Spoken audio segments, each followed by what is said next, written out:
오늘은 예수님의 7가지 표적과 구원의 비밀 세 번째 시간인데요. Today is the third episode of Jesus' seven signs and the secret of salvations. 지난 시간까지 물이 포도주로 바뀐 표적에 대해 알아봤고 오늘은 가버나움에서 병든 왕의 신하의 아들을 고치는 표적에 대해 함께 나누겠습니다. The last time we've looked at signs that have turned water into wine, and today we are going to share in Capernaum about Jesus heals an official's son. 예수님은 가나의 혼인잔치에서 물을 포도주로 바꾸는 그 첫 번째 표적을 보이신 후에 어머니 마리아와 형제들, 제자들과 함께 가버나움으로 가십니다.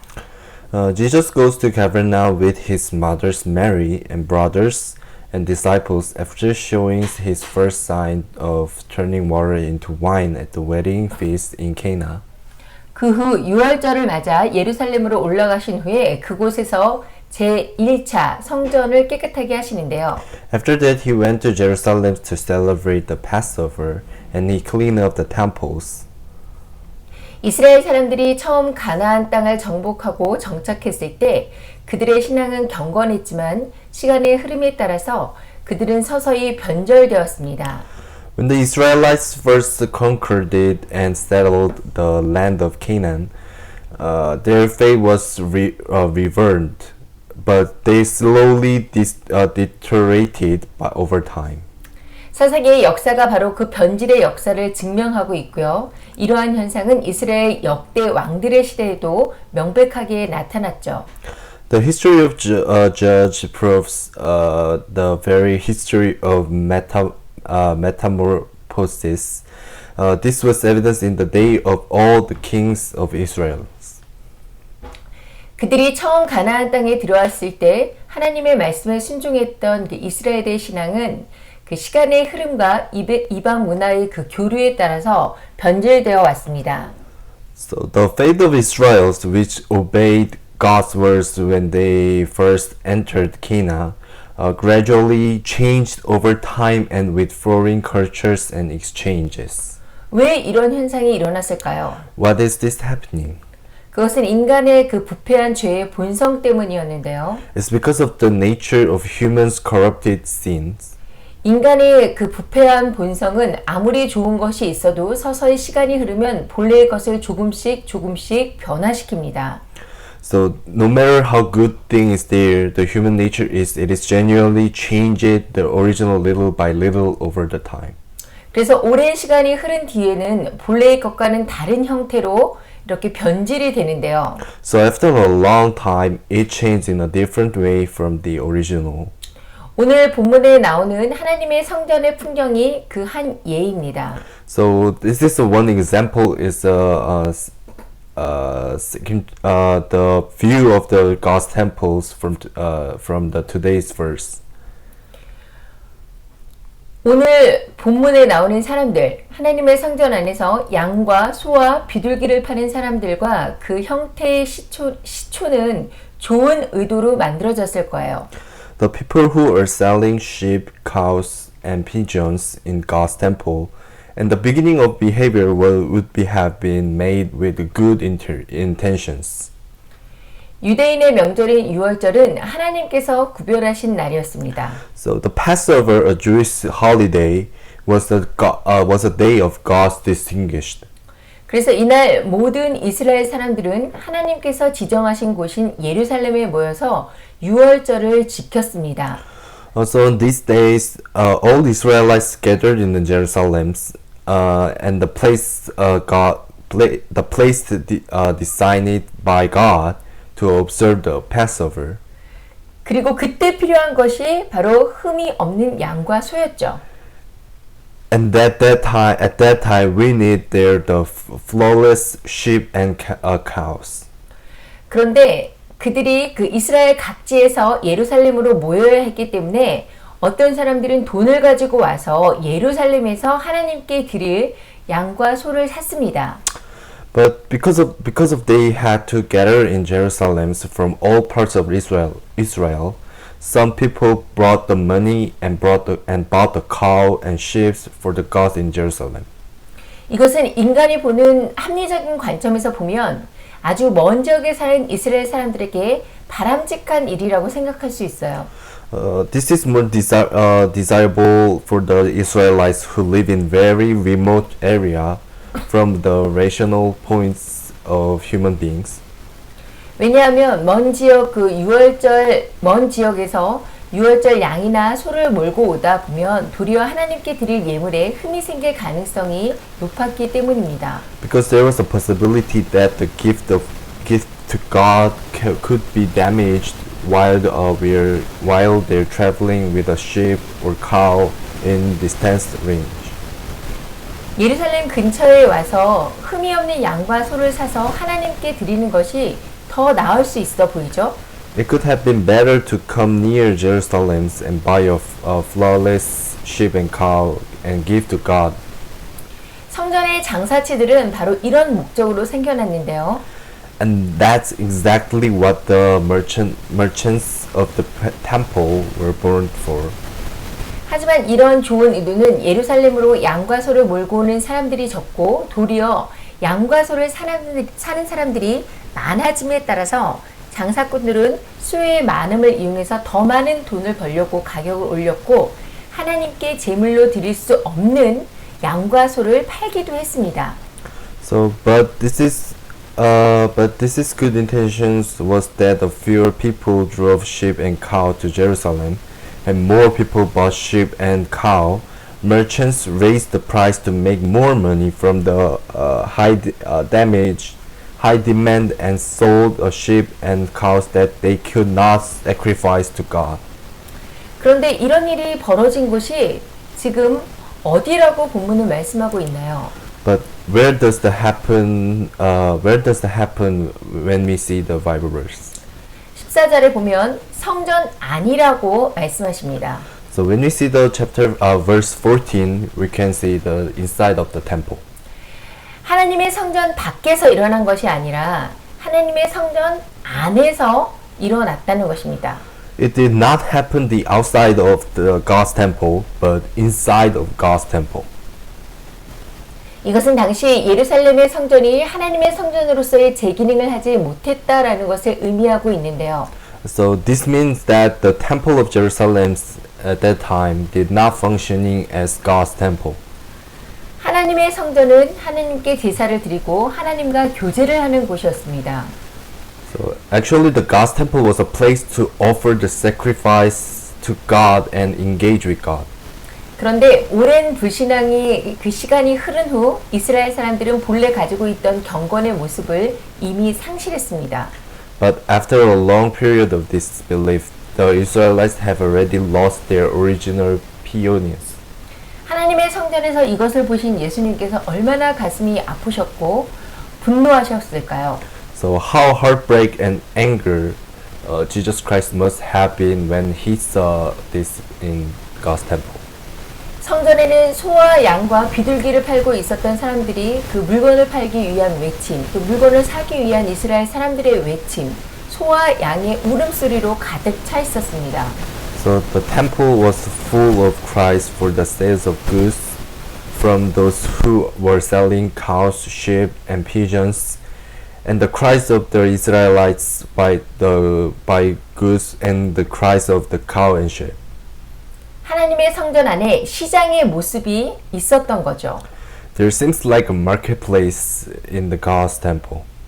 사람들이 북적거리는 시장을 가보세요. 수많은 소리로 가득 차 있지 않나요? So once you go to the crowd marketplace, you can feel the lot of sounds over there.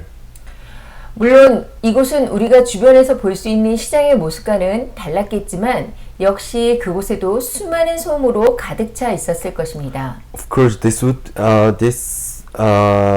have been different from the marketplace we see around, but it would have been filled with a lot of noise.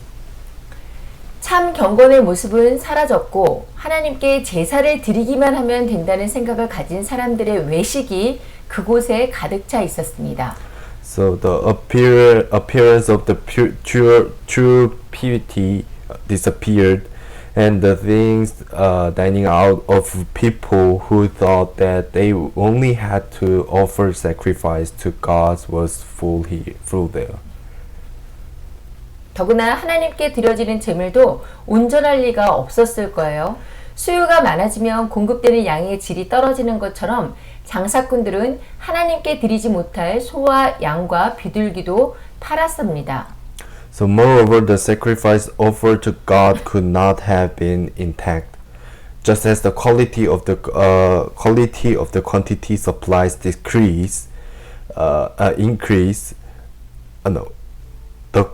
just as the quality of the quantity supplies increase when the demand is high, merchants who had sold cows, sheep, and pigeons that they could not give to God. 그들이 순수하게 흠이 없고 온전한 제물만을 공급했을까요? Would they have provided the purely flawless, and intact offerings? 참 경건이 변질되어 외식이 되어버린 것이죠. 그곳에는 참된 감사와 기쁨이 있지 않았습니다. 유월절은 유대인의 명절로서 그냥 형식적인 날이 되어버린 것이죠. The goodness has changed and it has become a dining out. There was no real appreciation and joy. The Passover has become a formal day as a Jewish holiday. 예수님은 성전 안에서 소와 양, 비둘기를 파는 사람들과 돈을 바꾸는 사람들을 보고 채찍을 만들어 양이나 소를 다 쫓아내고 돈 바꾸는 사람들의 돈을 쏟고 상을 엎으셨습니다. Jesus saw cow, sheep, pigeons, and money changers in the temple and made a whip to drive out all sheep and cow. Spend the money of the money changers, and turn the tables upside down. 또 비둘기 파는 사람들에게 내 아버지 집으로 장사하는 집을 만들지 말라고 말씀하시는데요. 이것은 1차 성전 1차 성전 청결 사건은 예수님의 공생애를 선포하는 의미를 담고 있다고 볼 수가 있습니다. So Jesus said the people who sell the pigeons telling them, do not make a marketplace for my father's house.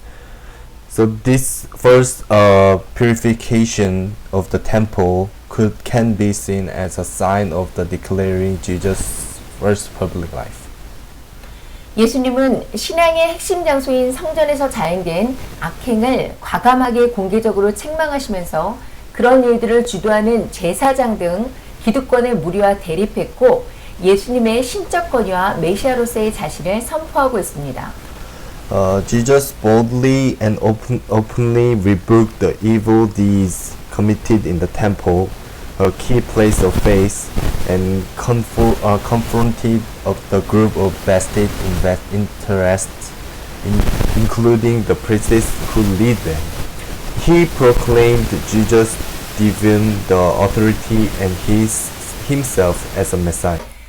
제자들은 이런 예수님을 보면서 시편에 있는 한 말씀을 기억했는데요. 시편 69편 9절 주의 집을 위하는 열성이 나를 삼키고 주를 비방하는 비방이 내게 미쳤나이다 라는 말씀입니다. So the disciples look at Jesus and remember a word in the Psalms. When you see the Psalms chapter 69 verse 9, for zeal for your house consumes me, and the insults of those who insult you fail on me. 반면 예수님의 이 거룩한 분노에 대해서 유대인들은 자신들의 이익이 사라질 것을 우려하여 예수님께 메시아로서의 표적을 보이라며 부정적인 반응을 보입니다. So on the other hand, Jews react negatively to Jesus' holy anger, fearing that their interest will disappear, showing Jesus a sign as a Messiah.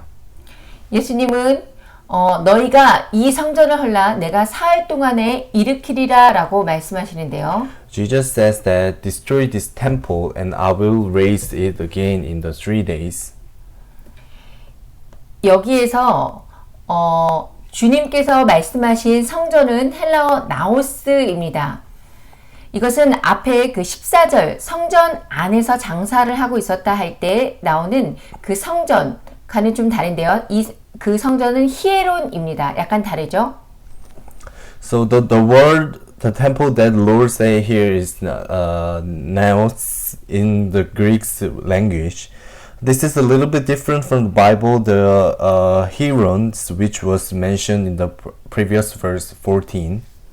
같은 성전으로 번역되지만 히에로는 외형적인 성전을 이야기하고요. 나우스는 하나님께서 임재하신 지성소, 그러니까 비유적으로는 성전 대신 예수 그리스도의 몸을 의미하고 있습니다.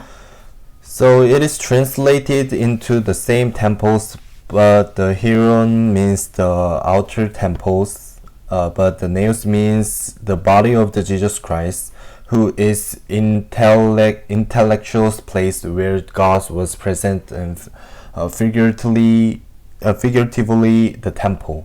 그래서 예수님의 말씀은 표적 중의 표적, 그러니까 예수 그리스도의 죽음과 부활을 의미하고 있지만 당시 유대인들과 제자들은 깨달지 못했습니다. So Jesus' words means the death and destruction of Jesus Christ, the sign of sign, but the Jews and their disciples did not realize it. 요한은 예수님의 공생의 1년 예루살렘 사역에 대해 23절에서 25절에 6월절에 예수님께서 예루살렘에 계시니 많은 사람이 그 행하시는 표적을 보고 그 이름을 믿었으나 예수는 그 몸을 저에게 의탁하지 않으셨으니 이는 친히 모든 사람을 아시며 또 사람에 대하여 누구의 증언도 받으실 필요가 없었으니 이는 그가 친히 사람의 속에 있는 것을 아셨음이라고 기록하고 있습니다.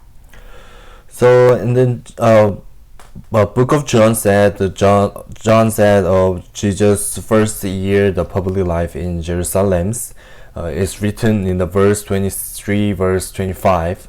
Now while he was in Jerusalem at the Passover festival, many people saw the signs he was performing and believed in his name. But Jesus would not entrust himself to them, for he knew all people. He did not need any testimony about the mankind, for he knew that was in each person. 그리고 여기서도 표적이라는 단어는 히브리어 세메이온이 사용되었습니다. 헬라어 세메이온이 사용되었습니다. Again, the word of signs is used as a semeion, which is in Greek word. 요한은 예수님의 공생의 1년 예루살렘 사역에 대해 그 23절 6월절에 예루살렘에 모인 사람들이 예수께서 행하신 표적을 보고 믿었다라고 기록하고 있는데요. John writes about the ministry of Jerusalem in the first year of Jesus' public lives. Verse 23 said, people gathered in the Jerusalem on the Passover and saw and believed in the signs Jesus performed. 24절 예수님은 그 몸을 그들에게 의탁하지는 않으셨다고 또 말씀하십니다. But the verse 24 said the following said Jesus did not entrust his body to them.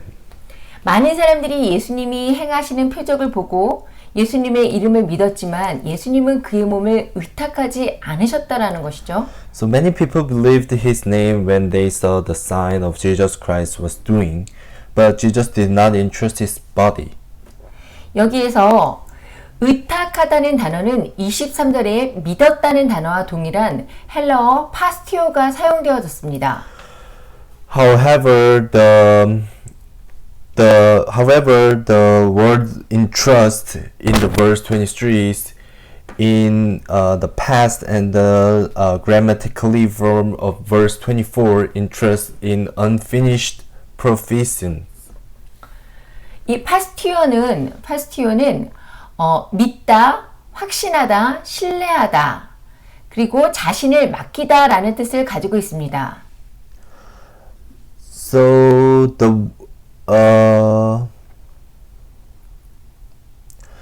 the word of pastion means has, believe, trust, entrust. They have through this means. 그런데 23절 그 믿다라는 단어는 과거 능동태고 24절에 의탁하다는 문법 형태는 미완료 능동태입니다. 그러니까 23절에 믿다라는 단어는 과거의 일시적인 믿음을 의미하고요.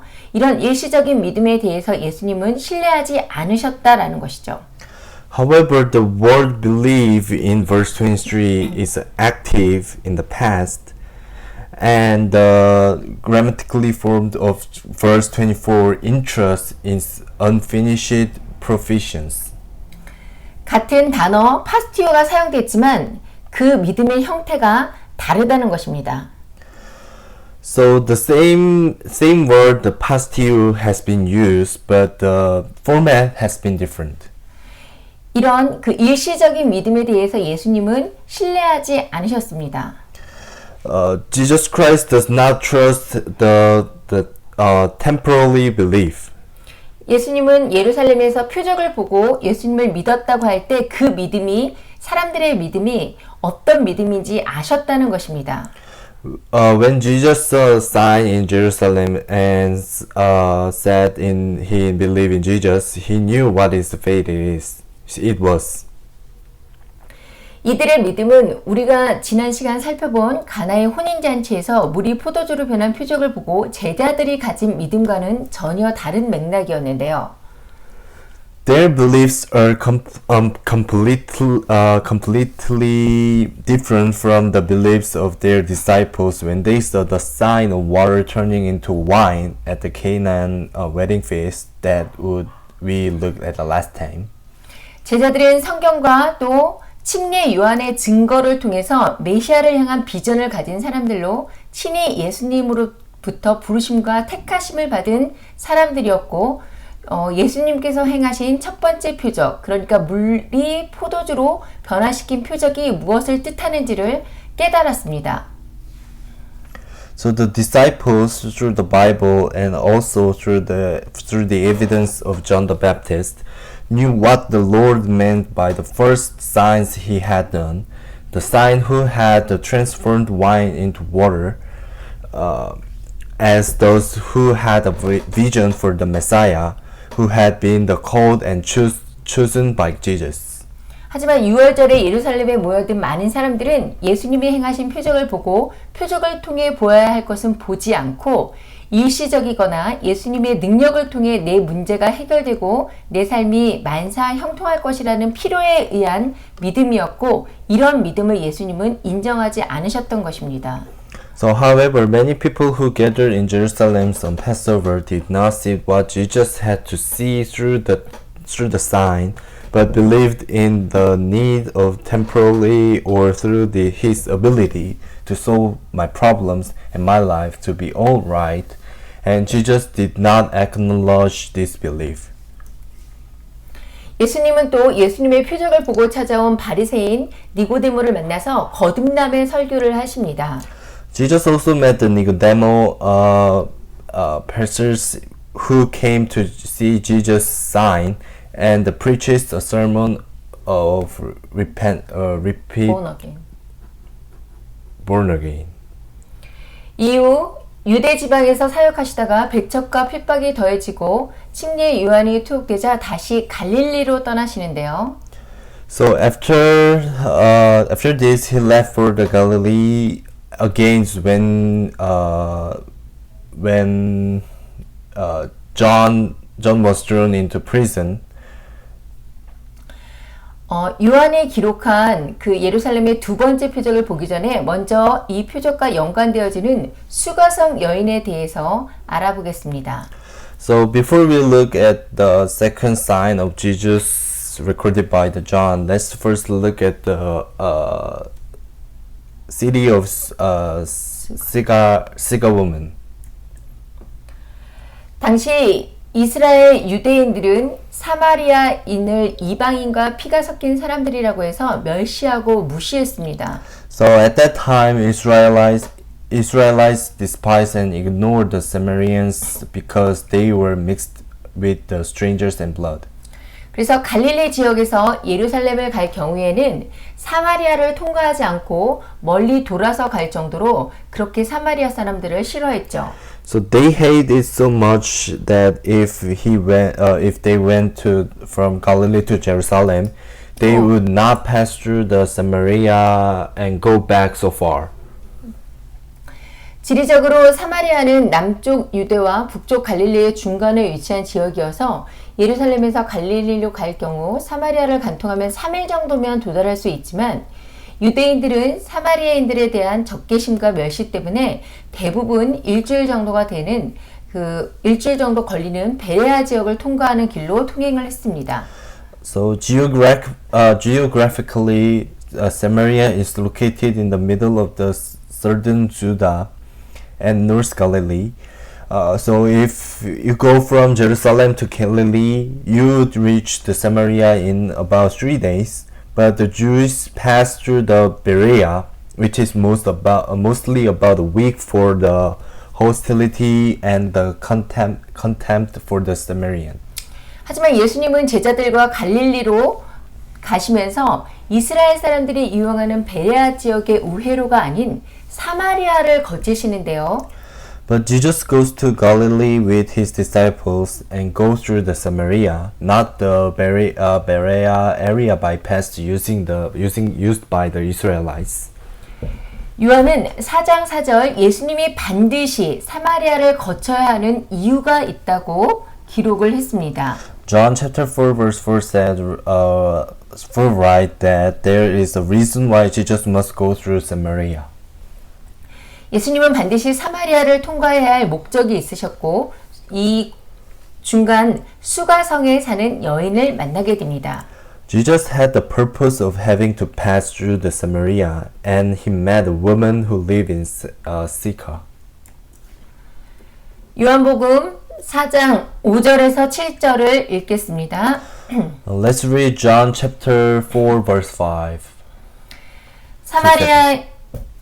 사마리아에 있는 수가라 하는 동네에 이르시니 야곱이 그 아들 요셉에게 준 땅이 가깝고 거기 또 야곱의 우물이 있더라. 예수께서 길 가시다가 피곤하여 우물 곁에 그대로 앉으시니 때가 6시쯤 되었더라. 사마리아 여자 한 사람이 물을 기르러 왔음에 예수께서 물을 좀 달라 하시니. So let's read John chapter 4 verse 5 to 7. So he came to a town in Samaria called Sychar, near the plot of ground Jacob had given to his son Joseph. Jacob's well was there, and Jesus tried as he was from the journey, sat down by the well. It was about the 6 hours. When the Samaritan woman came to draw water, Jesus said to her, Will you give me a drink? 에발산과 그림신산 사이에 위치한 수가성은 세겜이라고 불렸었던 곳으로 여호수아가 가나안 땅으로 들어와 이스라엘 백성들을 모아놓고 에발산의 저주와 그림신산에서 축복을 선포한 곳인데요. 저녁 6시쯤 제자들이 음식을 구하기 위해 성내로 들어가고 예수님이 혼자 우물 곁에 쉬면서 앉아 계실 때 사마리아 여자 하나가 우물을 길러 왔는데 예수님은 물을 좀 달라고 하십니다. 여기에서 물은 헬라어 휘도르가 사용되어졌어요. So located between the mountain the Ebal and mountain of Gerizim, the Sychar castle was called Shechem, where the Joshua came into the land of Canaan and gathered it the Israelites and proclaimed it the curse of the mountain of Ebal and the blessing of mountain the Gerizim. At around 6 p.m., when the disciple entered the castle to get food and Jesus was sitting by the well alone, the Samaritan woman raised a well, and Jesus asked for some waters. Here, the water is the Greek word widor. 예수님이 이런 요구에 여인은 당신은 유대인으로 어찌하여 사마리아 여인인 나에게 물을 달라고 하나이까라며 다소 빈정거리는 태도로 말을 합니다. So in response to Jesus' demand, the woman says in rather the sarcastic manner, "You are the Jew and I am the Samaritan woman. How can you ask me for the drink?" 예수님의 두 번째 대화는 10절에 있습니다. 함께 읽겠습니다. So Jesus' second conversation is in verse 10. Let's read it together. 예수께서 대답하여 이르시되 내가 만일 하나님의 선물과 또 내게 물 좀 달라 하는 이가 누구인 줄 알았더라면 내가 그에게 구하였을 것이요 그가 생수를 내게 주었으리라. So Jesus answered her, If you knew the gift of God and who it is that asks you for a drink, you would have asked him and he would have given you living water. 여기에서 하나님의 선물이 무엇일까요? So what is the gift, God's gift here? 바로 성령 또는 메시아인 예수 그리스도를 의미하는데요. 유대인들뿐 아니라 사마리아 사람들도 오랫동안 메시아를 기다려왔습니다. It means the Holy Spirit or the Messiah, Jesus Christ. The Jews as well and the Samaritan have been waiting for the Messiah for a long time. 예수 그리스도는 하나님이 인간에게 주신 가장 큰 선물이고 은혜인데요. 정작 메시아이신 예수님이 자신의 앞에 있어도 사람들은 전혀 알아보지 못하고 있습니다. So Jesus Christ is God's greatest gift and grace to man, the human beings. But even if Jesus, the Messiah, was in front of him, people did not recognize him. 그리고 예수님은 여인에게 달라고 하신 물과 여인에게 주실 수 있는 생수를 비교해서 말씀하십니다. And Jesus compares the water he asked for from the woman with the bottled water he can give to her. 예수님이 여인에게 달라고 하신 물은 그냥 그때 한번 마시면 그때 갈증이 해소되는 그냥 물, 휘도르지만 예수님이 여인에게 주실 수 있는 물, 생수는 헬라어 휘도르존으로 살리는 물이라는 뜻을 가지고 있습니다. The water Jesus asked the woman to do is just water, which means hidor. But it means that the waters that Jesus can give to a woman is the water that is saved by the water. Like Greek mean is John, 휘도르존. hidorjon. It means 즉 예수님이 주시는 생수는 영원히 목마르지 않는 영생하도록 솟는 생명의 물, 성령을 의미하고 있습니다.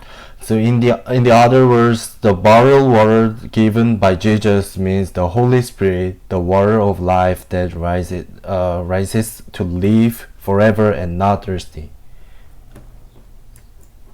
그리고 이어진 예수님의 세 번째 대안은 가서 내 남편을 불러오라는 것입니다. And the third conversation that following was to go and get your husband. 이때 예수님은 갑자기 왜 여인의 남편 문제를 얘기하셨을까요? So why did Jesus suddenly talk about his husband's problem at this time? 예수님이 물을 통해 영적인 것을 이야기했지만 사마리아 여인은 우물에서 길어 올리는 물, 그러니까 육적인 것으로만 물을 생각하고 있었고 예수님은 여인의 그 아픔을 들추어내므로 예수님을 바라볼 수 있게 하시기 위함이었습니다. Jesus talked about the spiritual things through water, but the Samaritan woman was only thinking of water drained from the well as physical, so that Jesus could see Jesus right away by the revealing her pain. 나는 남편이 없나이다. 여인의 그 예수님이 남편을 데려오라고 하니까 솔직하게 남편이 없다고 말합니다. I don't have a husband. When Jesus, a woman, asked her to bring her husband, she honestly says she doesn't have a husband. 예수님은 여자에게 과거에 5명의 남편이 있었지만 지금 6번째 남자는 남편이 아니라고 말씀하시므로 여자를 놀라키는데요. Jesus surprises her by saying that she had 5 husbands in the past, but now the 6th man is not her husband. 여기에서 성경학자들은 여인을 6번이나 남편을 바꾼 부정한 여인으로 해석하지만 당시 자식이 없이 죽은 남편을 대신하여 형제들이 여인을 취하는 계대 결혼 때문이었을 거로 이렇게 해석되어질 수도 있습니다. So here the biblical scholars interpret the woman as an unclean woman who changed her husband 6 times. But he believed that it was because of the succession of marriage in which the brothers took a woman on behalf of their husband who died without a child at the time. 어쨌든 여인은 자신을 훤히 들여다보시는 예수님을 선지자로 여겼고 예배할 장소에 대해서 질문합니다. The woman regarded Jesus as a prophet who looked into her and asked question about the place to worship. 당시 유대인들은 예루살렘 성전에서 하나님을 예배했고 사마리아인들은 그림신산에서 예배했습니다. At that time, Jews worshipped God at the Temple of Jerusalem, and the Samaritans worshipped at the Mountain of Gerizim.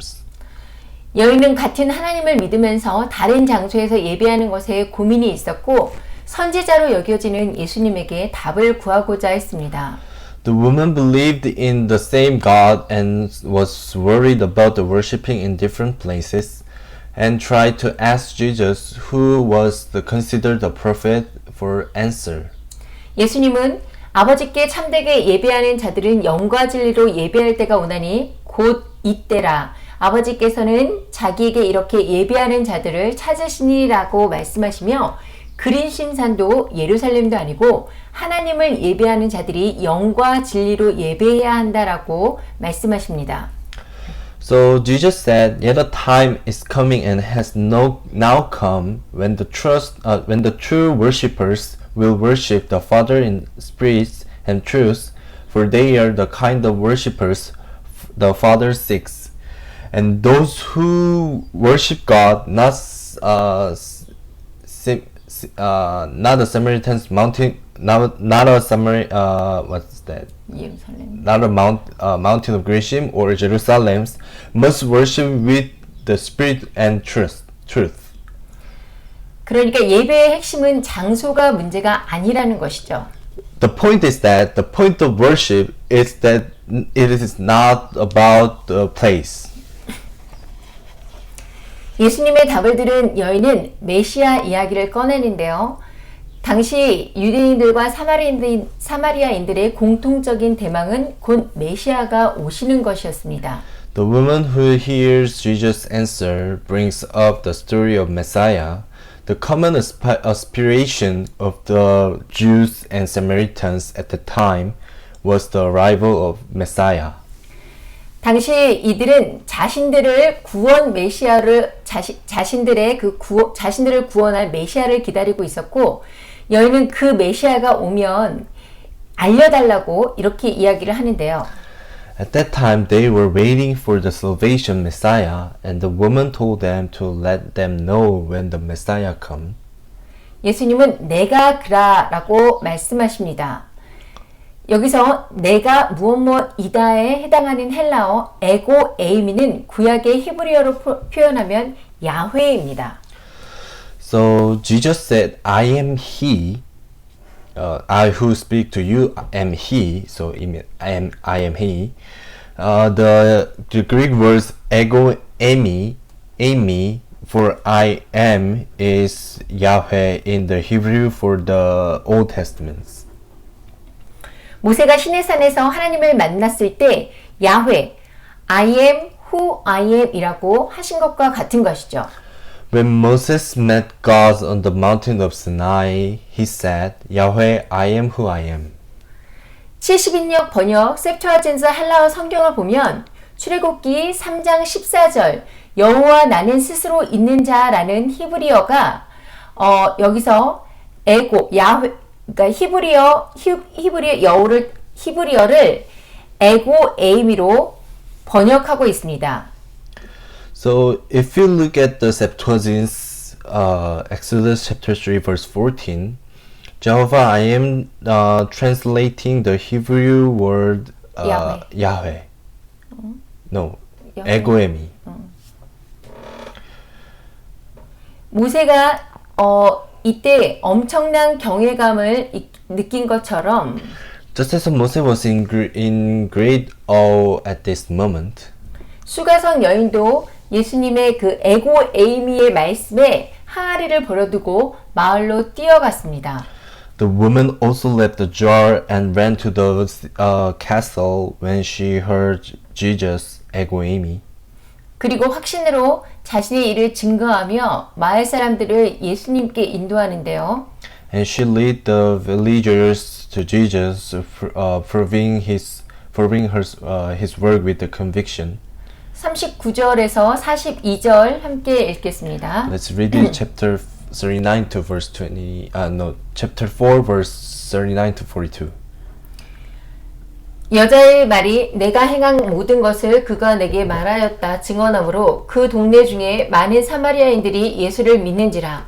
사마리아인들이 예수께 와서 자기들과 함께 유하시기를 청하니 거기에서 이틀을 유하심에 예수의 말씀으로 말미암아 믿는 자가 더욱 많아 그 여자에게 말하되 이제 우리가 믿는 것은 내 말로 인함이 아니니 이는 우리가 친히 듣고 그가 참으로 세상의 구주신 줄 알미라 하였더라. So many of the Samaritans from that town believed it in him because of the woman's testimony. He told me everything I ever did. So when the Samaritans came to him, they urged him to stay with them, and he stayed 2 days.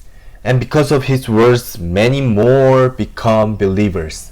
They said to the woman, "We no longer believe just because of what you said. Now we have heard for ourselves, and we know that this man really is the Savior of the world." 예수님은 이틀을 이곳에서 머무시면서 복음을 전파했고 이 수가성에는 예수님의 말씀으로 믿는 자가 많아졌다라고 성경은 기록하고 있습니다. So Jesus stays here for the 2 days and spread the gospel in this castle. Jesus said, the Bible says that the number of believers has increased. 사람들은 여인에게 말하기를 자신들이 예수님을 믿는 것이 내 말로 믿는 것이 아니라 우리가 친히 듣고 그가 참으로 세상의 구주이신 줄 알미라라고 하는데요. People tell women that they do not believe in Jesus in your word, so in her word, but that we listen to him personally and that he really thinks he is the Savior of the world. 한 여인의 간증으로 시작된 복음의 전파는 예수님의 말씀으로 엄청난 추수의 결실을 맺고 있습니다.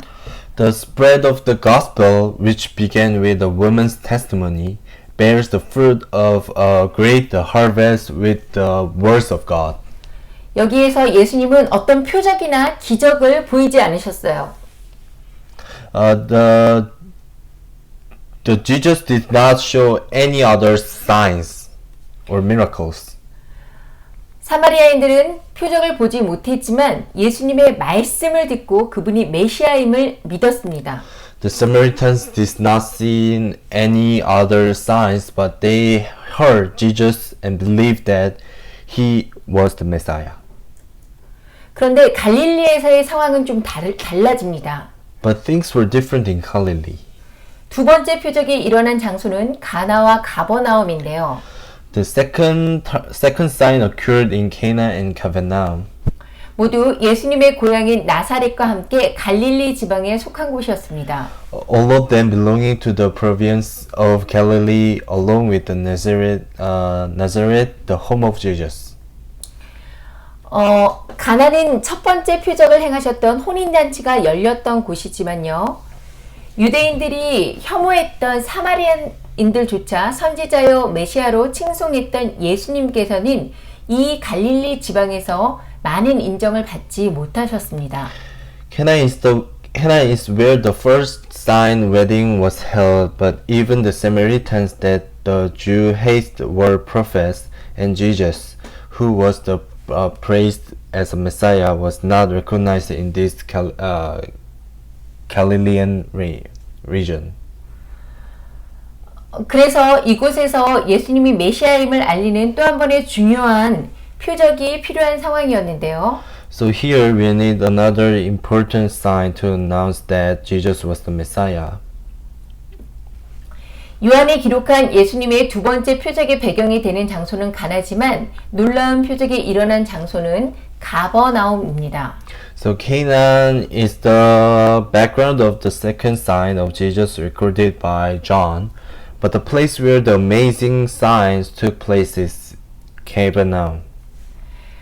왜냐하면 이 사건의 주인공인 가나 왕의 신하는 가버나움에서 예수님을 만나러 왔는데 그 시각 죽어가던 아들이 가나에서 예수님을 만났는데 그 시각 죽어가던 그의 아들이 살아난 장소는 가버나움이었기 때문이에요. Because the subject of the king of Canaan, the protagonist of this case, met Jesus is Canaan, and at that time the place where the dying sons came to life was Capernaum.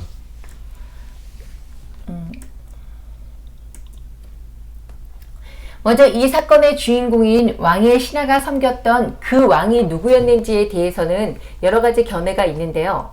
많은 학자들은 헤롯 안디바로 추정을 하고 있습니다.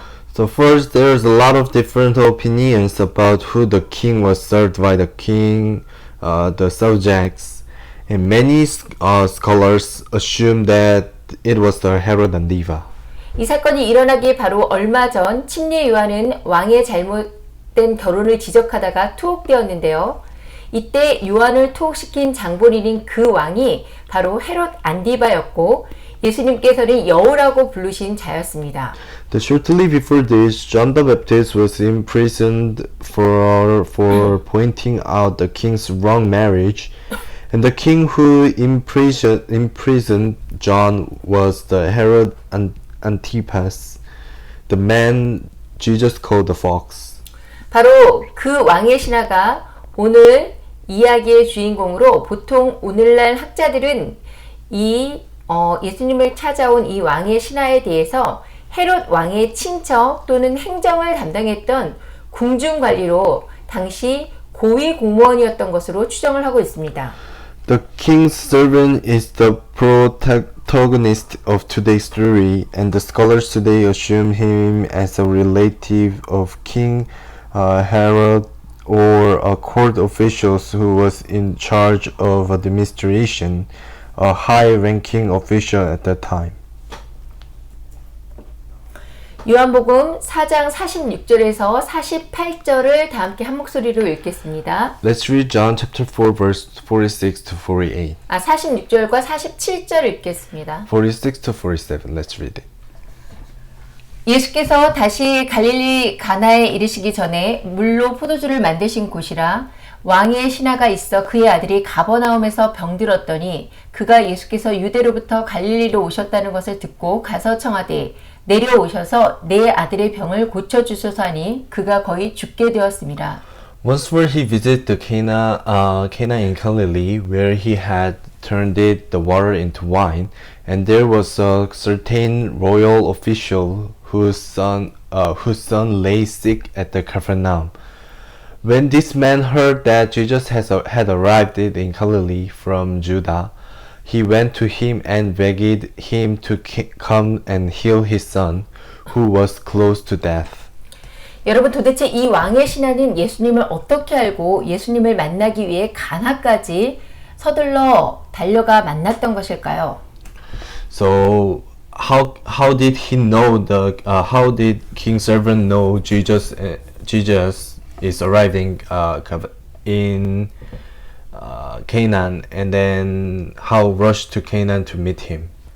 물론 가버나움에 있던 왕의 신하의 아들이 심각한 병에 걸려 죽어갔고 자신의 지위를 이용해 할 수 있는 한 실력 있는 모든 의사들을 동원해서 손을 써봤겠지만 결국 방법이 없어 그 상황에서 어느 부모에게나 있을 법한 지푸라기라도 잡자라는 심정으로 예수님을 찾아왔을 것이다라는 이런 상황 정도는 저희가 충분히 추론할 수가 있습니다. Of course, it is easy to infer that the son of king's servant in Capernaum was seriously ill and died, and he tried every doctors he could to use his positions, but in the end, he came to Jesus with a feeling of grasping the straws that any parents could possibly have. 그런데 문제는 그렇게 해서 찾아올 만큼 당시 예수님께서 아직까지 많은 이적을 행하시지는 않으셨고요. 또 그만큼 널리 알려진 상태도 아니었다라는 것이죠. But the problem is Jesus has not done many signs yet, and he has not been as well known as that. 그런데 가장 소중한 아들의 목숨이 경각에 달려있는 순간에 이름 없는 랍비를 찾아 도움을 요청하는 것은 책임과 신중함을 생명처럼 여기는 고위층 공무원이 내릴 수 있는 결단으로 보기에 선뜻 쉽게 공감이 가지 않는 부분이라고 할 수 있습니다. Finding a named teacher and asking for help at a time when the most precious son's life is on the lot is a decision that a high-ranking government official can make that considers responsibility and the prudence as life. 정말 왜 그랬을까요? 왕의 신하는 예수님의 무엇을 보고 천하보다 귀한 자기 아들의 생명을 의탁하려고 했던 것일까요? Why did he do that? What did the king's servant see and try to entrust the life of his son, who is more precious than the world? 첫 번째 가능성은 예수님 그 가나의 혼인잔치 표적 사건에서 찾아볼 수 있는데요. 당시 물로 포도주를 만드는 표적 때문이라고 보는 견해입니다. The first possibility can be found in Cana wedding wedding feast, which we can think what was due to the signing of wine from the water at that time. 물론 그때 이 표적을 실제 깨닫고 알았던 가나 사람들은 물을 떠온 하인들 뿐이었어요. 하지만 이 하인들에 의해 가나의 예수님에 대한 소문이 퍼졌고 그것이 왕의 신하 귀에까지 들어갔다라고 보는 것이죠. Of course, the only Canaan people who actually realized and knew these signs at that time were the servant who brought the water, and they believed that the rumor of Jesus spread in Canaan and that it even reached the ear of the king's servant. 마치 자신의 여종에게서 소문을 듣고 문둥병을 고치러 엘리사까지 찾아와 치유의 기적을 경험한 나아만 장군 이야기처럼 왕의 신하는 자신의 종들을 통해 가나의 혼인잔치의 기적 사건을 소문으로 듣고 예수님을 찾아왔을 수도 있습니다. Just like a story of General Naaman, who heard the rumors from his maidservant and came to Elisha to cure the leprosy disease and experienced a miracle of healing, the king's servant may have heard the rumors of the miracles of Canaan's wedding feast and visit Jesus Christ. 두 번째 가능성은 예루살렘 성전 청결 사건 때문이라고 보는 견해인데요. 당시 유대 땅에 깨어있는 지도자들이나 백성들은 모두가 하나같이 성전 제사장들의 부패와 타락, 권력 유착형 비리에 화가 나 있는 상태였습니다. The second possibility is the purification of the temple in Jerusalem, where the awake leaders and people of Jewish land were all very angry at the corruption of the temple priests. 왜냐하면 나쁜 성직자들이 백성들이 제사 드리려고 가져온 재물을 모두 흠이 있다고 거절하고 비싼 값에 성전에서 자기들이 파는 재물을 억지로 사게 하는 장사로 엄청난 돈을 강탈하고 있었기 때문입니다. Because of the bad clergy turns down all the offerings that the people came to offer as the flooded and robbed them of a huge amount of money in the business that forces them to buy the offerings they sold in the temple at the high prices. 그런데 어느 날 갑자기 나타난 갈릴리 나사렛 시골 출신의 그 새파란 청년 랍비가 이 부패한 성전의 비리를 말라기 예언서의 말씀처럼 꾸짖고 속 시원히 청소하는 모습을 보고 열광하고 혹시 진짜 메시아가 아닌가 하는 소문이 그날 그 사건을 본 사람들을 중심으로 퍼지기 시작했는데요. 그것이 왕의 신하의 귀까지 들어갔다라고 보는 것입니다. But one day, a young teacher from the countryside of the Galilee Nazareth rebuked the corrupt temple and cleaned it up like like a Malachi prophecy, and rumors began to spread around those who saw the incident that day, and it was realized to have reached the ear of the king's servants. 만일 그랬다면 왕의 신하는 어쩌면 그냥 불치병의 아들을 살리기 위해 정말로 메시아일지도 모르는 분을 긴급하게 찾아온 것일 수도 있습니다. If so, maybe the king's servant came to someone who might really be a messiah just to save his terminally ill son. 마지막 세 번째 가능성인데요. This is the last and the third possibility. 이것은 예수님께서 갈릴리로 돌아오시기 전에 있었던 사건, 바로 침례 요한의 투옥 사건 때문이라고 보는 견해입니다. So this is the view that this is due to the incarcerations of John the Baptist before the Jesus returning to Galilee. 왕의 신하가 모셨던 왕은 바로 침례 요한을 체포해서 감옥에 가둔 간악한 왕 헤롯 안디바였습니다. So the Herod Antipas, the wicked king who arrested John the Baptist and put him in prison, was the king's servant. 그렇다면 이 왕의 신하는 어떤 식으로든 침례 요한의 소식을 가까이에서 듣고 어쩌면 직접 소통하는 위치에 있었을 수도 있습니다. And so this king's servant was in some way in a position to hear the news of the John the Baptist up close and perhaps communicated with directly.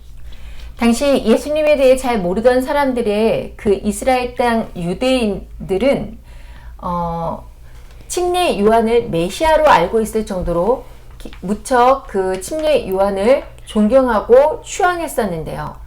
Most Jews in Israel who did not know much about Jesus at that time admired John so much that they knew him as a Messiah. 반면에 침례 요한은 예수님이 등장하시면서 바로 메시아는 자신이 아니라 예수님이라고 공공연하게 선포를 했죠. On the other hand, John the Baptist openly proclaimed it that the Messiah was Jesus, not himself, as soon as Jesus appeared. 구약 시대부터 침례 요한의 때까지 유대인들은 모두 메시아가 초림과 재림으로 두 번 오신다는 생각은 전혀 못했고 이 땅에 한 번 오셔서 구원과 심판을 동시에 이루신다고 믿었습니다. So from the Old Testament to the John the Baptist, all Jews believed that the Messiah had never thought of coming twice, to first come and second come, but that he came to this land once and achieved salvation and judgment at the same time. 이렇게 침례 요한은 악한 왕 헤롯 안디바를 비롯해서 유대 땅의 악한 모든 통치 세력을 예수님께서 모조리 심판하시고 이 땅에 유대인들의 정의로운 왕국을 세우실 것이라고 굳게 믿었기 때문에 왕인 헤롯을 향해서도 죄를 지적하고 회개를 촉구하다가 감옥에 갇히게 되었던 것입니다.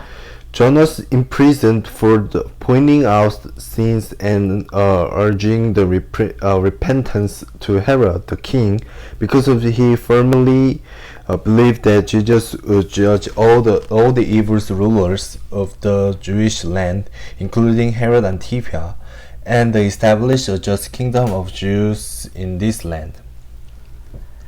그런데 그때 왕궁에는 헤롯처럼 나쁜 사람들만 있었던 것은 아니고요. 왕의 관리 중에서도 하나님의 왕국을 사모하며 의를 추구하는 사람들도 있었습니다. However, there were not only bad people like Herod in the palace at that time.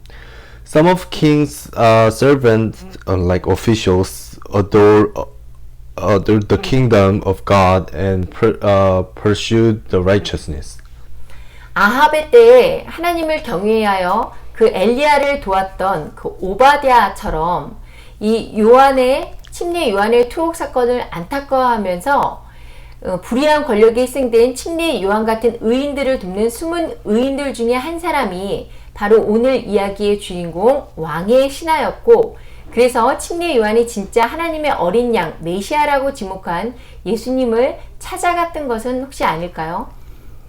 Isn't it is not one of the hidden righteous men who helped righteous men like John the Baptist, who fulfill victim to him to this unjust power in the wake of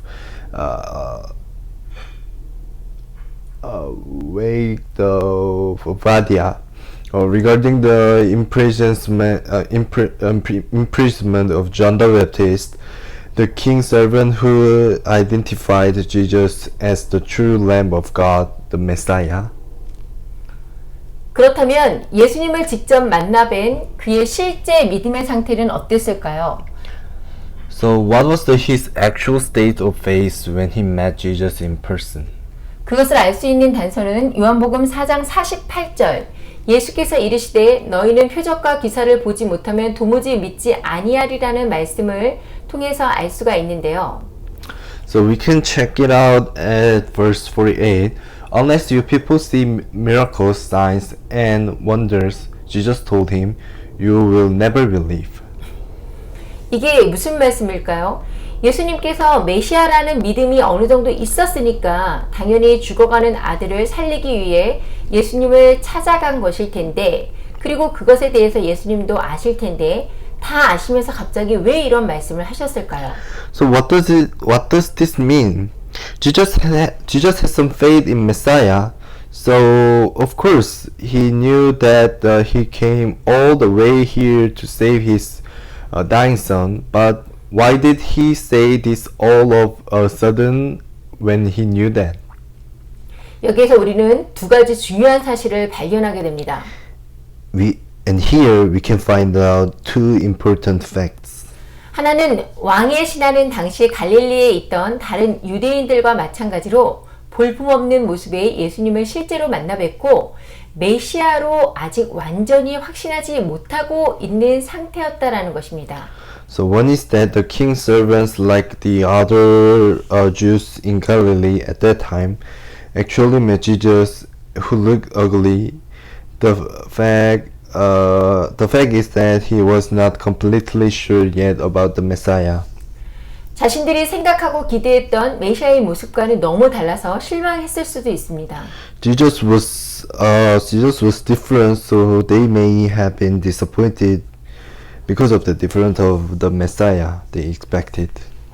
또 왕의 신하뿐 아니라 당시 예수님을 믿었던 많은 사람들의 믿음이 온전한 믿음이 아니었음을 보여주고 있는데요. 이들의 믿음은 기적 중심의 신앙이었습니다. It also showed that the belief of not only the king's servant, but also many people who believed in Jesus at that time were not complete beliefs. Their faith is a miracle-centered faith. 이런 신앙의 형태는 믿음으로 기적을 바라는 것이 아니라 기적을 보면 믿겠다라는 것이죠. So this belief is that form does not desire miracle with faith, but believes in miracle when they see the miracles. 여러분, 이것은 거래입니다. This is a deal. 부끄럽게도 저 역시 처음 교회를 다니면서 하나님께 이런 기적의 조건을 걸었었습니다. I am ashamed to say that when I first went to church, I put these miracles conditions on God. 당시 저는 오래된 지인의 그 사기로 엄청난 고통을 겪고 있었는데요. 하나님은 우리를 사랑하시고 전능하시다라고 하셨으니까 이 말씀을 들으면서 하나님, 그럼 저에게 그 사랑을 보여주세요. 저의 이런 모든 문제가 해결된다면 정말 하나님이 저와 함께 하고 계시다는 것을 믿겠습니다. 이런 기적이 제게 일어난다면 정말 교회도 열심히 다니고 평생 전도하며 살겠습니다. 라고 이렇게 너무나 부끄러운 그런 고백을 하며 신앙의 생활을 시작을 했습니다. So at that time, I was suffering a lot from an old acquaintance, fraud. I heard God's love us and His missions. I said, God, then show me that love. I really believe in God that all of these problems are solved. If a miracle like this happened to me, I will really go to church and evangelize her. 이것은 거래였고 믿음이 아니었습니다. It was very embarrassing deal. It was not a faith. 예수님은 우리에게 기적 이전에 믿음을 요구하십니다. Jesus asked us for faith before miracles. 그럼 그 믿음은 무엇일까요? So what is that belief? 창세기 1장을 보시면 예수님께서 천지를 창조하실 때 하나님이 이르시되와 그대로 되시다라는 말씀이 반복되어서 모두 말씀으로 창조하신 것을 확인할 수가 있는데요. If you look at the Genesis chapter 1, when God created heaven and earth, the word God say and the same are repeated. 여기서 이르시되에 해당되는 히브리어 아마르는 말하다, 생각하다, 명령하라는 뜻을 가지고 있습니다. You can see that all of you created by saying that the Hebrew word amar, which is saying, 즉 하나님의 말씀, 하나님의 명령만으로 세상의 만물이 창조되었다라는 것이죠. so in other words, everything in the world was created only by God's words, God's command. 하나님께서 말씀하시면 뭐든지 그대로 되는 것을 알 수 있습니다. You can see that everything will be the same when God's saying it. 예수님의 7가지 표적들도 마찬가지로 예수님의 명령으로 실현이 되었는데요. 하나님의 가나의 혼인잔치에서는 항아리에 물을 채우라, 이제는 떠서 연회장에 갖다 주라고 예수님이 명령하셨죠. 그리고 채워진 항아리의 물은 포도즙으로 변했습니다. The seven signs of Jesus were also realized by the command of Jesus. At the wedding party in Canaan, they ordered, now draw some out and take it to the master of the banquet, and the water in the filled jar turning into wine. 가버나움에서는 50절에 가라, 내 아들이 살아있다라고 명령하셨습니다. In Capernaum, he commanded in verse 50, you may go, your son will live. 모두가 다 예수님의 말씀, 명령에 순종할 때 기적이 일어났습니다. A miracle happened when everyone obeyed Jesus' word and commands. 물이 포도주로 변했고 죽어가던 아이가 살아났죠. The water turned into wine, and the dying child came back to life. 요한복음 4장 50절을 보면 여기에서 이르시되는 창세기와 같은 말씀을 이르시되라는 말은 창세기와 같은 말씀을 하셔서 뭐든지 그대로 되게 하시는 것입니다. So if you look at John chapter 4 verse 50, as Jesus replied it, here like Genesis, so that everything will be the same, so same. 그러면 말씀이 무엇일까요? So what is the meaning of word? 말씀은 헬라어로 로고스입니다. So the word meaning is the logos in Greeks. 로고스는 말, 이야기, 수집이라는 뜻을 가지고 있는데요. 예수님께서 오셨을 당시에 유대인들 사이에 일상회화 용어로는 헬라어가 아닌 아람어를 사용했습니다. So logos means words, stories, and collecting. And when Jesus came, the Jewish people used Aramaic instead of Greeks as their everyday conversation term. 요한복음의 그 저자 사도 요한은 요한계시록의 저자이기도 한데요. 요한계시록도 아람어로 쓰여졌기 때문에 최초의 요한복음 또한 아람어로 기록되었을 것이라고 많은 학자들이 추정을 하고 있습니다. John the Apostle, the author of the book of John, is also the author of the Revelation. Because of the Revelation was written in Aramaic, many scholars assume that the book of John was also written in Aramaic. 요한복음 1장 1절을 그 아람어 성경을 영어로 번역한 것을 보면 여기에서 the world라는 이 단어가 나타나 있는데요. 이 히브리어 성경 타나크를 아람어로 번역한 번역본인 이 타르쿰에서는 물질이나 마음의 세계에서 그 힘을 나타내는 창조적 또는 지시적 단어 또는 신의 말이라는 의미로서 인간적인 표현을 피해야 할 때 주를 대신해서 사용하는 용어로 사용된다라고 이렇게 유대 백과 사전에 나와 있습니다. Okay, the John chapter 1 verse 1 where the word should be used as an expression of the word in the mind or in the word, especially in the Tanakh, the information of the mind of the powers.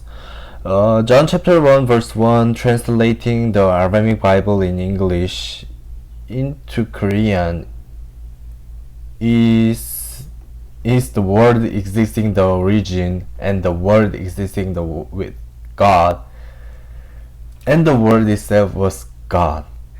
네, 요한복음 1장 1절에 그 영어로 된 아람어 성경을 한국어로 직역하면 기원에서 말씀은 존재했고 그 말씀은 존재했고 그 말씀은 하나님과 함께 존재했고 그 말씀은 그 자신이 하나님이었습니다 라고 이렇게 번역할 수가 있는데요.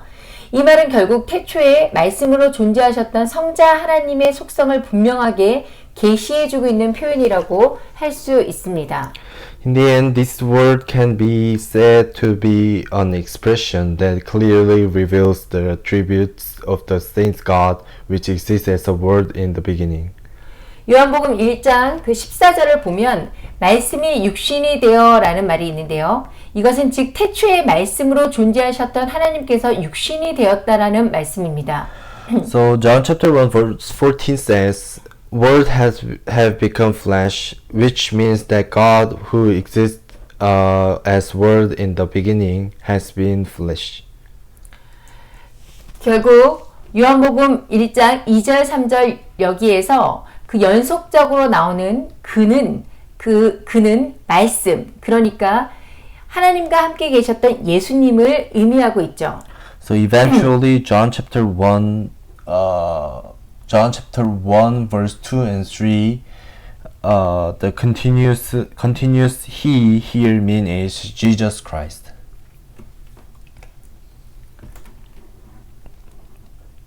요한복음 4장 50절에 말씀하신 예수님이 직접 가시지도 않고 오직 명령으로만 아이가 살아났다는 것은 그 자체로 예수님께서 메시아를 넘어서 태초에 창조주 하나님이시라는 표적이 되고 있습니다.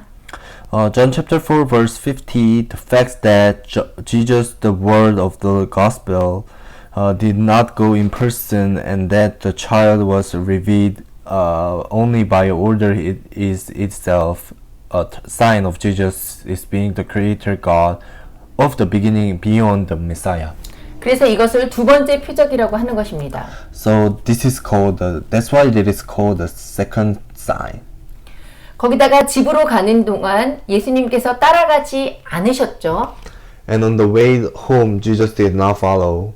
예수님을 찾아간 왕의 신하는 예수님이 직접 병든 아이에게 가서 무언가를 해야만 기적이 일어날 것이라고 생각을 했습니다. The king's servant who visited Jesus thought that a miracle would happen only if Jesus went to the sick child and did something. 아마 이 상황을 지켜보던 주변의 사람들도 똑같이 생각을 했을 것이에요. The people around him who were watching this situation would have thought the same thing. 하지만 예수님이 가라, 내 아들이 살아있다 라고 명령하자 예수님의 말씀을 이 왕의 신하는 무시하지 않고 예수님의 말씀을 믿고 갔습니다. So however, when Jesus ordered it, go, your son is alive, he did not ignore Jesus' word and believe in Jesus' word. 지금 고관은 죽어가던 자신의 그 아들이 살았는지 죽었는지 모릅니다. Now the high official does not know if his son is dying or not. 그의 눈으로 보지 못했으니까 그렇겠죠. 하지만 표적을 보지 않았음에도 예수님께서 아들이 살아있다고 하시자 그 말씀만을 믿고 집으로 돌아갑니다. However, when Jesus said that his son was alive, even though he did not see the sign, he went home believing only the word. 그리고 이 고관은 결국 예수님께서 아들이 살아있다고 말씀하신 그 시간에 아들이 병에서 나았음을 듣고 온 가족이 예수님을 진정한 메시아로 그리고 생명을 주관하시는 하나님으로 온전하게 믿게 됩니다. And this high official eventually hears that his son was killed at the same time that Jesus said he was alive. And the whole family fully believed Jesus is the true Messiah and God is in charge of life.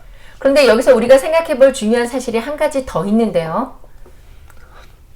But now there is one more important thing for us to think about here. 그것은 그 당시 왕의 신하가 예수님, 그러니까 메시아를 믿는다는 것이 매우 위험한 선택이었다라는 것입니다. Because that it was very dangerous choice for the king's subject, king's officials at that time to believe Jesus Christ, the Messiah. 당시 메시아로 추앙되었던 침례 요한이 투옥된 사건을 보아도 짐작할 수 있듯이 그것은 신하가 아닌 일반 백성이라도 얼마든지 위험에 처해질 수 있는 이슈였습니다. As you can guess from the imprisonment of John the Baptist, who was revered as the Messiah, it was an issue that even ordinary people, not official, could be in danger. 왜냐하면 당시 유대인들은 메시아를 이스라엘을 로마로부터 독립시켜줄 정치적인 메시아로 기대하고 있었기 때문이죠. Because the Jews at the time expect and believed that the Messiah was the political Messiah that would make Israel independent.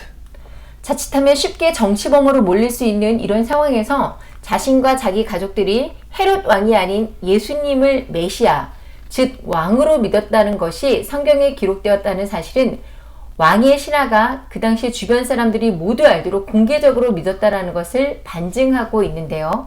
잘못되면 자신들의 그 생계와 목숨이 문제가 될 수도 있었던 것입니다.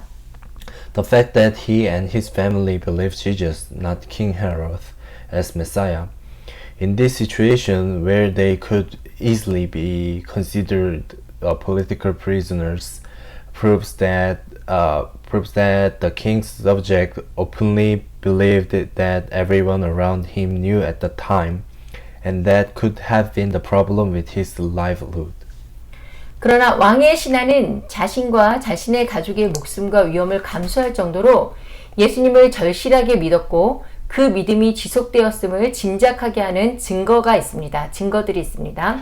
But there is an evidence that the king's subject believed in Jesus so partly that they risked the lives and risked the risks of themselves and their families, and that faith continued. 요한복음 5장은 공생의 2년을 그리고 6장은 공생의 3년이 기록되어 있는데요. 공생의 2년 때가 예수님의 전도가 가장 왕성한 시절이었습니다. The chapter 5 is recorded second years of public life, and chapter 6 is recorded the third year of public life. But the second years of public life is the time when Jesus' future is prosperous.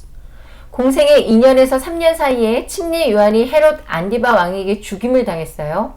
그만큼 대중의 주목을 받는 메시아의 후보들이 나타나면 매우 위험한 시기였다라고 볼 수가 있는데요. 이처럼 침례 요한이 투옥되었던 서슬퍼런 그 헤롯의 탄압 시기에 예수님께서 마음 놓고 왕성하게 전도할 수 있도록 뒤에서 보호해 준 사람이 사실은 바로 이 가나에서 만난 왕의 신하였다라는 주장을 대다수의 학자들이 제기하고 있습니다. John the Baptist was killed by the King Herod Antipas between 2 and second and third years of public life. It was a very dangerous time for the high-profile Messiah candidates to appear, and most scholars argue that it was actually the king's servant who met in Cana who protected Jesus from the background to evangelize freely during the reprisals of John the Baptist. 왕의 신하는 겉으로는 세상의 왕 아래 있었지만 그날의 이 표적 사건으로 인해서 진짜 모시는 왕이 예수님으로 바뀌었던 것이죠. The king's subjects were under the kings of the world on the surface, but because of this signs event that day, the real king was changed to Messiah Jesus Christ. 오늘 우리는 단 하나의 기적을 행하지 않았음에도 오직 예수님의 말씀만 듣고 예수님을 받아들인 수가성의 여인 그리고 사마리아의 사람들과 눈앞에서 예수님의 이적이 나타나길 기대하며 아들을 살리기 위해 예수님이 병든 아들이 있는 가버나움으로 함께 가기를 간절하게 청했지만 가라 아들이 살아있다라는 그 말씀을 믿고 집으로 돌아가 놀라운 예수님의 표적을 깨우친 왕의 신하를 보았습니다. Today we went home and saw the king who listened to Jesus and accept Jesus only, and hoped that Jesus transfer who appeared in Samaria, and that Jesus would go with him to go to Capernaum, where his sick son was, but believed that he was alive. 사람들은 누구나 기적을 원합니다. 하지만 저는 놀라운 기적을 체험하고도 신앙을 저버린 사람들의 예를 많이 보았는데요. Everyone wants a miracle, but I've seen a lot of example of people who had the experience amazing miracle, but have betrayed their faith. 암에 걸려서 혹은 사업에 크게 실패해서 교회에 나왔다가 병을 고치고 사업이 호전된 후에 교회를 떠나버리는 사람도 보았고요. 하나님의 음성을 듣고 기뻐 눈물을 흘리고도 얼마 지나지 않아 고난을 다시 겪었을 때 하나님이 어디에 있나며 원망하는 사람도 보았습니다. I saw the person who came to church due to the serious illness such as the cancer or a major failure in business and left the church forever after the curing their illness and improving in business. And some people resent God when he suffers no longer after crying because of God's voice. 성경에도 출애굽한 이스라엘 백성들은 낮에는 구름 기둥으로 밤에는 불 기둥으로 매일매일 자신들과 동행하고 광야에서 하늘의 음식인 만나를 먹으시며 홍해와 요단강이 갈라지는 기적을 직접 보고 체험했지만 하나님의 말씀에 순종하지 않고 이방신을 섬겼습니다. The people of Israel who had left the Bible accompanied them daily by the cloud pillars during the day and fire pillars at the night, fed the food of the heaven in desert, and saw the miracle of the Red Sea and the Jordan, but did not obey God's words and servant of gentleness. 여러분, 하나님의 놀라운 기적은 우리가 믿고 믿음으로 행동할 때 일어납니다. So God's amazing miracle happened when we believe and act with faith. 다니엘 3장을 보면 풀무불 앞에서 참 신앙을 보인 다니엘의 세 친구 이야기가 나오죠. When you see the Daniel's chapter 3 verse 17 to 18, Daniel's three friends survived by a miracle from the burning grass fire. 물론 다니엘의 세 친구는 맹렬히 타는 풀무불에서 기적이 일어나서 살아났지만 여기에서 중요한 것은 그 기적이 아니라 그 기적을 믿지만 기적이 일어나지 않더라도 하나님을 믿고 따르는 참 신앙입니다. But what is important here is not a miracle, but the true faith that believes in God even if it does not happen. 우리의 믿음의 선조들인 순교자들은 목숨이 왔다 갔다 하는 상황 속에서 끝까지 기적이 일어나지 않아도 신앙을 지킨 사람들이었습니다. So martyrs, the ancestors of our faith, are those who keep their faith even if the miracles did not occur until the end in situation real lives were going back and forth. 이것이 참 믿음입니다. This is true faith. 그리고 그 나름대로 하나님이 역사하시는데요. And in its own way, God is working. 스테반이 유대인들의 그 위협에 처했을 때 기적이 일어났다면 얼마나 멋졌을까 이런 생각을 할 수도 있습니다. We think how wonderful it would have been if a miracle happened when the Stephen was threatened by the Jew. 스테반 집사에게 죽음에서 벗어나는 기적은 일어나지 않았지만 그럼에도 스테반은 끝까지 신앙을 지켰습니다. The miracle of escape from death did not happen to Stephen, and yet the Stephen kept his faith to the end. 그 후에 하나님은 스테판의 죽음을 지켜보고 있던 사울을 바울로 변화시키는 엄청난 일을 하셨습니다. Then God did the tremendous job of transforming the Saul who was watching the Stephen's death into Paul. 예수님은 첫 번째 표적인 가나의 결혼식에서 물을 포도주로 바꾸는 표적을 통해 죄에서 구원하실 예수님의 그 언약의 피를 나타내시고 그의 신부들에게 십자가에서 흘린 언약의 피로 공개적인 청혼을 하셨습니다. Jesus represented the blood of Jesus' covenant to be saved from sins through the first signs of turning water into wine at Cana wedding and publicly proposed to his bride with the blood of the covenant spilled on the cross.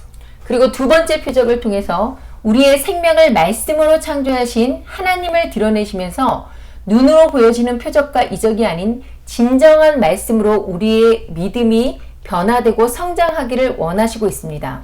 And through the second sign, we revealed God who created our life with words, and our faith wants to be true words, not visible signs and transfer.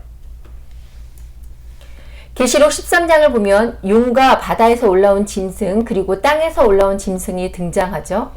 When you see the Revelation chapter 13, we can see the dragons, animals from the sea, and animals from the ground. 이들은 사탄의 세력들로 삼위일체 하나님을 흉내내고 있습니다. There's Satan's forcings and imitating the Trinity God. 바다에서 올라온 짐승은 죽은 것 같았다가 살아난 존재로 예수 그리스도를 흉내내고 있고 땅에서 올라온 짐승은 기적과 이적을 행해 심지어 불이 하늘로부터 땅에 내려오게도 합니다. The beast from the sea seems to have died as is alive, imitating Jesus Christ, and the beast from the ground performs the miracles and transfers, even allowing fire to descend from the heaven to the earth. 이들은 놀라운 이적들로 사람들을 미혹해서 바다에서 올라온 짐승을 경배하게 하는데요. Eventually, the fascinating people and worship animals that came out to the sea. 하나님의 말씀을 깨닫고 순종하지 않으면서 발만 교회에 담그고 있던 많은 사람들은 결국 눈에 보이고 손에 잡히는 표적과 기사에 매달려서 세상에서의 안위를 위해 스스로 짐승의 종이 되길 거부하지 않는 참담한 일이 벌어지게 되는 것입니다. Many people who realized God's word and were not obedient but contained it only their feet in the church, eventually culling the visible signs and did not refuse to become beast servants for the sake of peace in the world. 그런데 진정한 하나님의 말씀을 깨닫고 믿는다면 어떤 일이 벌어질까요? But what happened if we realize and believe in the word of God? 여러분, 성경에 나타난 그 하나님의 말씀의 능력을 좀 살펴보면요.